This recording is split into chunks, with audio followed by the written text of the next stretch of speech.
Hi, my name is Senthivel. I am the author of this book, Womenocracy, the recipe to a warless and sustainable world. I'm going to talk about cause and effect. Mankind has lived on earth for thousands and thousands of years. Man's growth has not been as great in before 100 years. If you compare it to the last 100 years, the last 100 years have been very, very significant in terms of growth of technology, science and technology. After all, a plane was flown about 100 years ago, an automobile was driven about 100 years ago. Now last 25-30 years, the IT revolution has taken place. In 1995, for example, when I came to Bangalore for work, there was no such thing as a cell phone at all, at least in India. So if you look at the developments in the last 100 years, it is phenomenal, it is amazing. Yes, it has made life very, very comfortable and it has brought about a lot of convenience. Transport, aeroplanes, rocket, cell phones, computers and whatnot. We have done everything on planet Earth to make our life comfortable. We have produced so much of causes.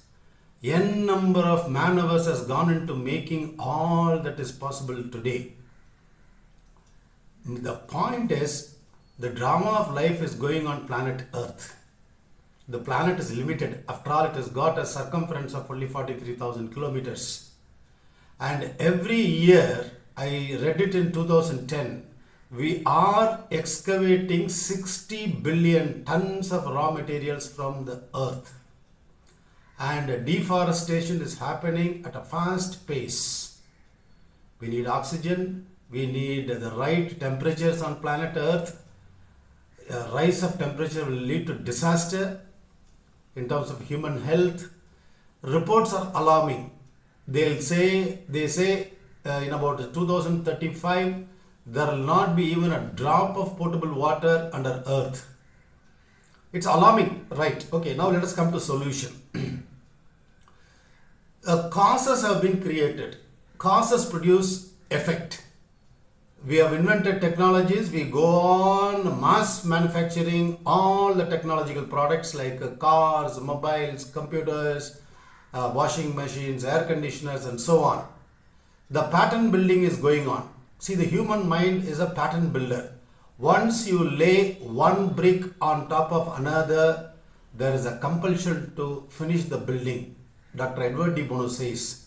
So the human mind, without investigating or analyzing the foundational thought, it just goes on building upon the original thought or original knowledge. Here we have knowledge, safe knowledge, secure knowledge with which we can go on producing n number of cars, n number of computers, n number of cell phones and whatnot. The point is, unless we give a thought to a sustainable world, we will not rethink.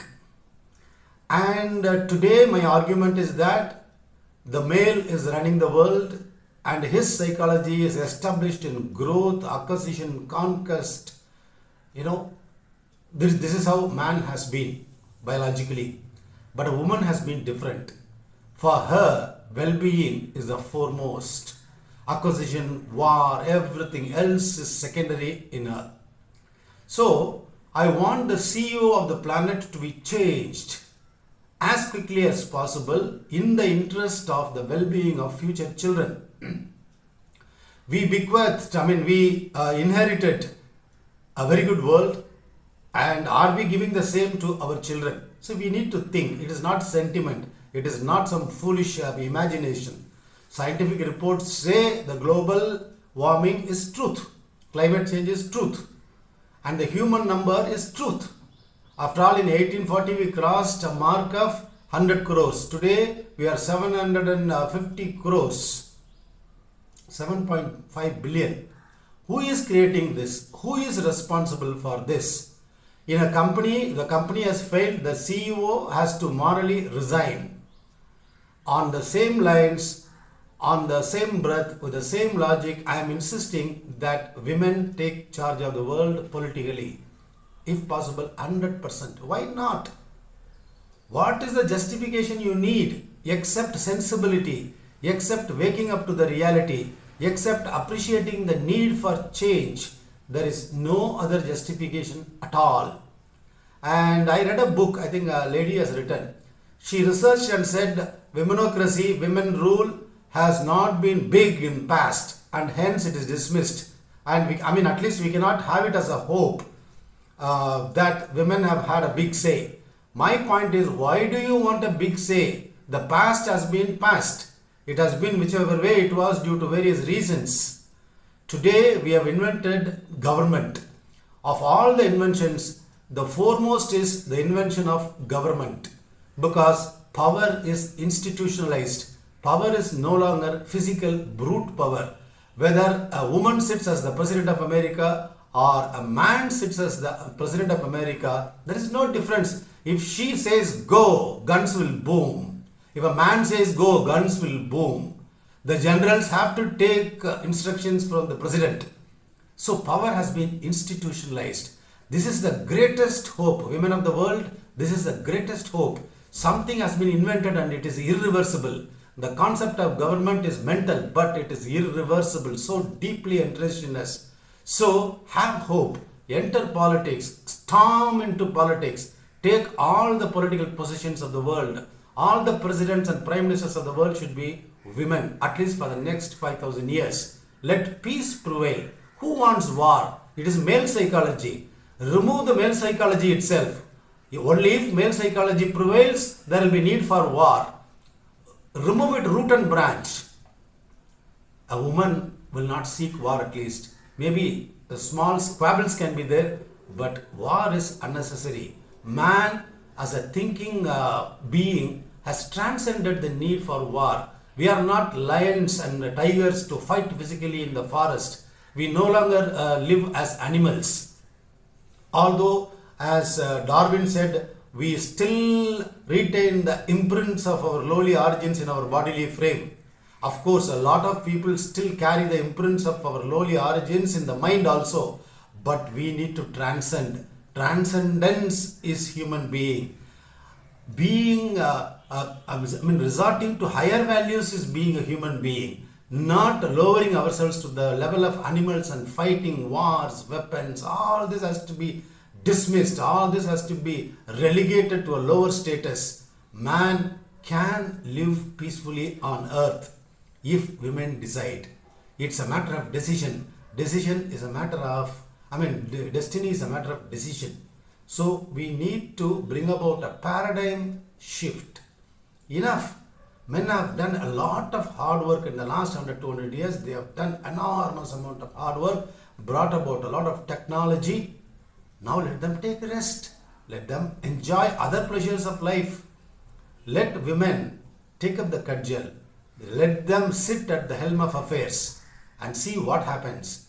And whoever has a resistance to this idea, you need to neutralize your self-esteem, because it is low self-esteem which pops up as resistance. If you have a catapulted psychology due to an experience of inadequacy in your growing up years, it will show up as catapulted psychology which will refuse a clear perception. You will have distorted perception if your psychology is not neutral. Neutral psychology is seeing things as they are. There is a saying, there is a couplet written 2000 years ago in Tamil which says, whatever anybody says, whatever is the nature of things, seeing the truth in it is wisdom. Don't get carried away by what others say. Don't get carried away by what your own mind says, because your mind could be skewed. Its perception could be distorted because of your own esteem levels. So you need to fix your esteem level at 50 on a 0 to 100 if you really want to appreciate the message that women should rule the world for the next 5,000 years. If there is resistance, the message is not the problem. You are the problem. Your psychology is the problem. Please think about it. And I am not appealing to men. Women, please take charge. Think about a sustainable world. I know, I don't have to tell you, well-being comes first in your psychology. You will not give importance to anything else. All the technology, all the cars, all the planes, all the rockets, all the mobile phones, all the computers are meant to enhance our well-being.